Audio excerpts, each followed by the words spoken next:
Hello everyone, welcome to my channel. In this channel, I document my self-learning in concrete construction. Une fois de plus, bienvenue à tous, bienvenue aux habitués, bienvenue aux nouveaux. Voilà, maintenant vous êtes habitués, Goodmatech est une chaîne de challenge autodidacte. Et donc, j'en suis à ma 29e semaine consécutive depuis que j'ai lancé ce challenge, qui se veut toujours aussi intéressant, passionnant, très très très difficile, très exigeant aussi. Mais malgré tout, malgré les difficultés, on avance, on ne baisse surtout pas les bras. C'est pas d'actualité, on trouve des solutions, on avance au mieux. Et voilà. Donc si vous voulez en savoir un petit peu plus, pour ceux qui viennent de nous rejoindre, eh ben, je vous renvoie dans l'une de mes premières vidéos, 2026, dans laquelle je mets en perspective le contenu de la chaîne. Voilà, donc maintenant que j'ai fait le tour, on passe à la suite. Let's go.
Alors, comme je le disais, c'est la 29e semaine consécutive depuis que j'ai lancé ce challenge. Cette semaine était très difficile. Je l'ai déjà dit, voilà, en dehors de ça, j'ai une activité dans la journée. J'ai aussi deux, trois autres projets en plus. Donc, en tout cas, semaine très difficile. Mais malgré tout, j'avance quand même, j'avance. Et alors ici, cette semaine, j'ai travaillé sur les dispositions constructives des armatures. Alors, ce chapitre-ci, il est quand même très pratique. Voilà, au-delà d'être technique, il est très pratique. Ça veut dire que il faut quand même faire de la pratique. Sur ce chapitre-ci en particulier, parce que les armatures, comment il faut les assembler, les plier, les couder, en tout cas. C'est vraiment un chapitre très pratique. Donc, ce sera difficile pour moi d'expliquer beaucoup de choses parce que voilà, il faut vraiment pratiquer. Donc, ça fait partie des chapitres que je vais mettre, euh, que je vais vraiment noter quelque part, où il faudrait que j'aille sur le terrain d'une façon ou d'une autre pour voir un peu de quoi il s'agit exactement. Parce que là, comme ça, même si je vois, c'est difficile d'expliquer sans qu'il y ait le côté pratique. Donc voilà, donc c'est l'un des chapitres où vraiment je vais essayer d'aller un petit peu plus loin côté pratique quand ce sera possible. Je reviendrai voilà, voilà, pour apporter plus d'éléments, côté au moins pratique, côté visuel, quoi. En travaillant sur ce chapitre, j'ai réalisé qu'il y a des choses que soit on oublie, soit on ne connaît pas. En fait, c'est pas parce qu'une armature est juste sur le papier qu'elle est réalisable sur le chantier. Et ça, c'est vrai sur beaucoup de choses. On peut on peut avoir un projet bien ficelé sur le papier et sur le terrain, ben, c'est autre chose. Et donc, ça paraît évident, enfin, dit comme ça, mais concrètement, ça change beaucoup de choses dans la façon de concevoir les plans. Moi, je suis spécialisé dans la construction métallique, j'en sais quelque chose. Voilà. Entre le dossier papier, le plan et le côté terrain, c'est vraiment deux choses différentes. Voilà. Donc, le premier point que j'ai remarqué, en tout cas qui m'a marqué, c'est le crochet à 135 degrés pour fermer les cadres. J'ai fait des recherches, j'ai vu. Voilà, comme je disais, c'est vraiment un côté pratique. Voilà. Dans cette habitude, elle crée pas mal de difficultés concrètes. C'est-à-dire que dès qu'on a des cadres étroits, des lits de barres superposés, ou qu'il faut faire s'imbriquer des cadres perpendiculaires, comme on l'a vu, ça devient vite compliqué, voire même carrément impossible à monter. Donc, et ce qui m'a intéressé, c'est de voir qu'il existe des alternatives. Ça, c'est bien. Et dans d'autres angles de façonnage, des boucles en U, des ancrages à 90 degrés. Mais qu'on ne peut pas les utiliser n'importe comment. Donc, il faut toujours l'accord du bureau d'études, évidemment, avant de changer quoi que ce soit. Et puis ensuite, j'ai vu la question du choix de forme pour les armatures transversales des poutres.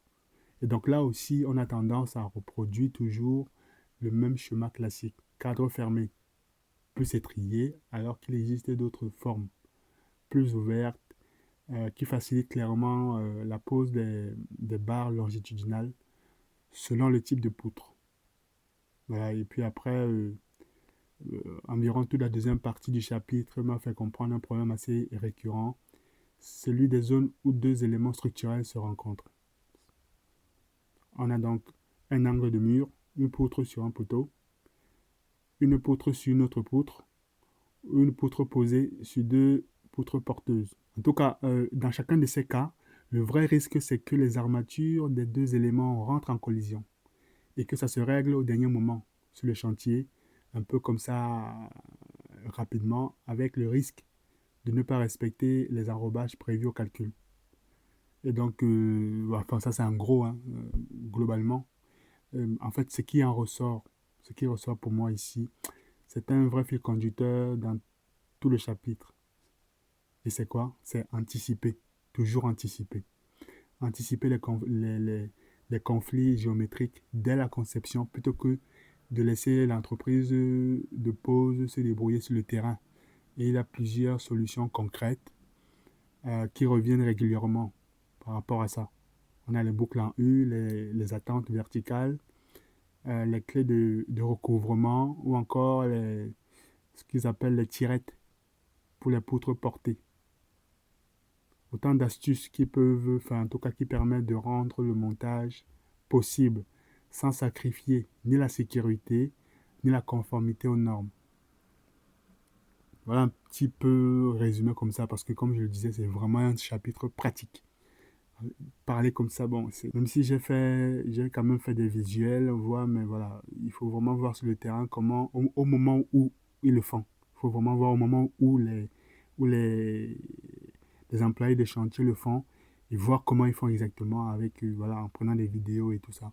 Donc ça, c'est quelque chose que je ferai.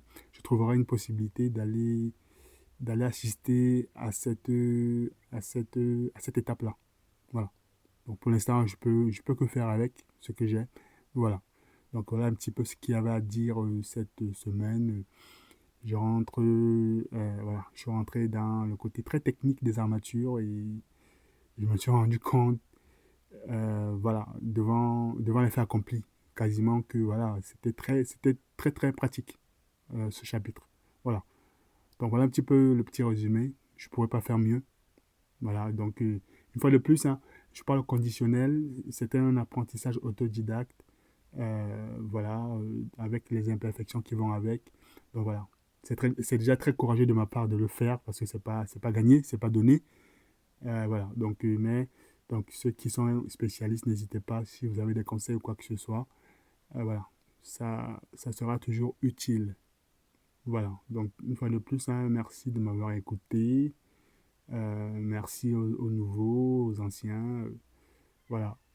Donc, je vous souhaite de passer une bonne fin de week-end et je vous dis à la semaine prochaine. Thank you for watching and see you next video. Goodbye.